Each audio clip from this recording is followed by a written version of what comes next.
অনুরাগের ছোঁয়া ধারাবাহিকে আজকের পর্বে দেখতে পাবো চারু বলে অলি তো এসএসকে নিয়েও ট্রমাতে থাকে। তখনই সূর্য বলে যে তুমি অলির চোখ থেকে দুনিয়াটা দেখছো, কিন্তু তুমি তো নিজেই এক সময় এসডির অনেক বড় ফ্যান ছিলে। তোমার বন্ধুত্বের গল্প আমার সাথে করতে। তখনই চারু বলে যে তোমাদের যদি খারাপ লেগে থাকে তাহলে আমি ক্ষমা চেয়ে নিচ্ছি।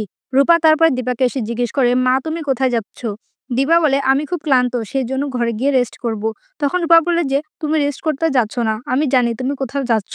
তুমি জানো তো আমার জীবনে সব আশা হারিয়ে ফেলেছিলাম। কিন্তু তোমাকে দেখে আমি মনে জোর পেয়েছি। দীপা রূপাকে আদর করে বলে, তুমি সোনার কাছেই থাকো। এদিকে মিশকাকে দেখে সোনা বলে, তুমি নাচ সেজে এভাবে ছদ্মবেশে কেন এসেছো?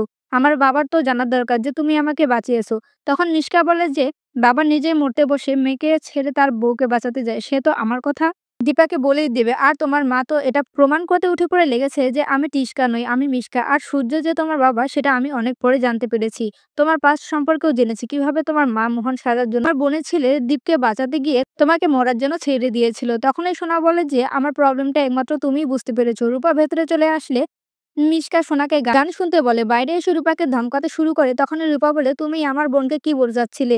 তখন মিশকা বলে, বোন, যে বোনের জন্য তুমি আজকে অন্যের পরিচয় বেঁচে আসছো, কি ভেবেছিলে আমার পরিবারের মহামিলন হবে? যদি তুমি আমার কথা না শুনছো, আমাকে বাধ্য হয়ে তোমার মাকে মেরে ফেলতে হবে।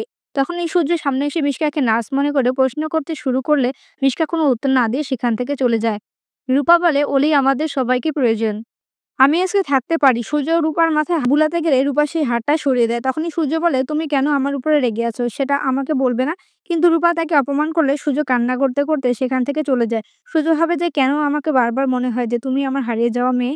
এদিকে শ্রেয়ান ঘুম থেকে উঠে দেখতে পারে তার বাড়ির হাউস হেল্প তার ঘরে চলে এসেছে। শ্রেয়ান বলে, তুমি কার পারমিশন নিয়ে এখানে এসেছো? এক্ষুনি এখান থেকে বেরিয়ে যাও। তখন দীপা নিজের ঘুমটা সরিয়ে বন্দুক দেখে শ্রেয়ানকে বলে যে কি ভেবেছিলে তোমার বাবার ক্ষমতার জন্য সবাইকে প্রমাণ করে দেবে? তুমি মুম্বাইতে থাকো সত্ত্বেও তুমি নাকি লন্ডনে আছো। শ্রেয়ান বলে, চলে তো এসেছো, কিন্তু এবার তুমি আমার হাত থেকে বেঁচে ফিরতে পারবে না। তখন দীপা বলে, তুমি আমাকে ভয় দেখাচ্ছ? তুমি জানো না একজন মা তার মেয়ের জন্য কি কি করতে পারে। আমার মেয়ের জন্য আমি মরতেও পারি। তোমাকে আমার মেয়ের সামনে গিয়ে তার কাছে ক্ষমা চাইতেই হবে।